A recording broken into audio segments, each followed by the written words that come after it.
In a bombshell update, a senior Ukrainian military official reportedly played a key role in sabotaging the Nord Stream gas pipeline last year, according to an investigation by 2 international newspapers. Now, President Zelensky was reportedly left in the dark and had no idea about this operation, yet to be determined. But that's a concern in and of itself. Joining me to react, former Army Reserve Captain and Arizona congressional candidate Ab Hamadeh, and retired U.S. Air Force Brigadier General Blaine Holt. Okay. Abe, I'm sitting here thinking, like, a lot of us had this concern, and we were assured that was not the case.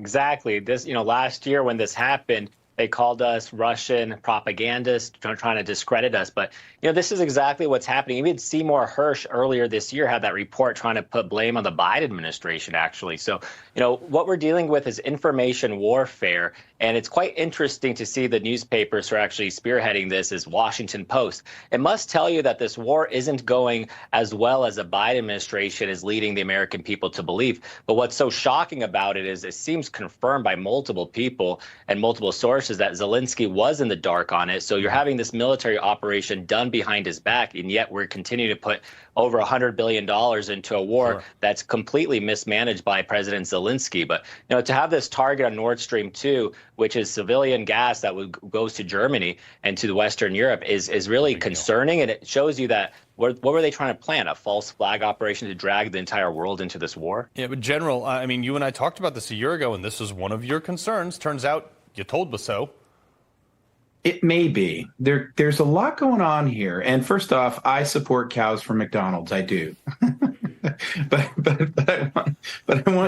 We have to look at all the tension between MI6 and the CIA over this entire thing since the Seymour Hersh article broke. We also have to look at the tensions between Zelensky and Zelensky right now. It seems that the British would really like to see Zelensky become the leader of that country, and Zelensky is in real trouble. There's a lot of rock throwing and blame chucking over the Nord Stream process. All I can say is we don't know what happened. I'm pretty sure Gilligan and the skipper did not do it with a 6-person yacht out of the Baltic.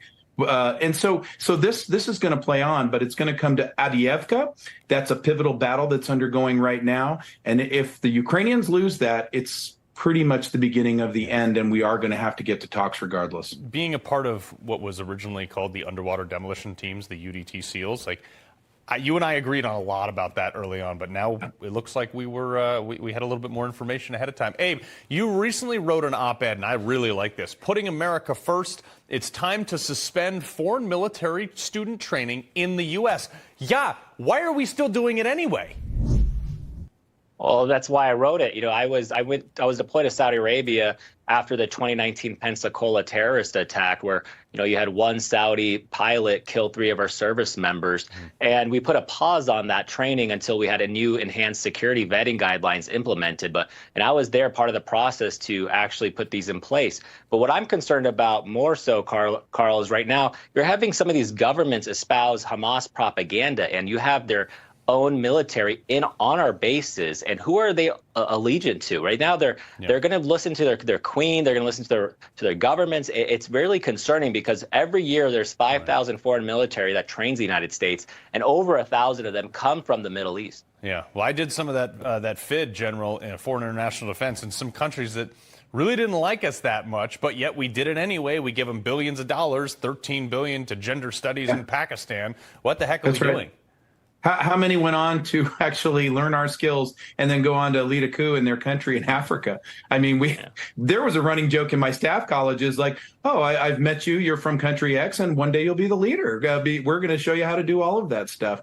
I wouldn't throw the baby out with the bathwater. There are certainly military training programs with very, very trusted allies where we need the interoperability. So I need Belgian F-16 pilots to understand the F-16 the way Americans do. I need the Dutch, the English to all understand how to integrate in a combined weapons environment. But a free-for-all should never be the way it is. And what we do is we overly politicize it, and we give up what the security goals are. And to your point, Carl, through this entire show has been, as a result of all of it, Americans are walking around with potential murderers all around them. And that's the upshot.